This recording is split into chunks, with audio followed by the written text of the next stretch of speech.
Los animales que viven en el desierto han desarrollado adaptaciones para soportar el calor y la escasez de agua, como la capacidad de los camellos de pasar días sin beber, las grandes orejas del zorro fénix para disipar el calor, o el comportamiento de buscar refugio en madrigueras por parte de animales como las tortugas del desierto y los roedores.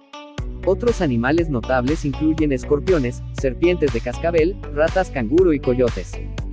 Los animales del desierto, al ser tanto de sangre fría como algunos reptiles e insectos, como de sangre caliente como mamíferos y aves, pueden tener una amplia variedad de temperaturas corporales, pero muchos de ellos regulan su temperatura interna o dejan que varíe para sobrevivir el calor extremo del desierto.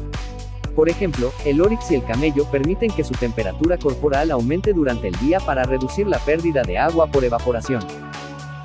Teoría del cuerpo humano. Dale like y comparte para más noticias científicas.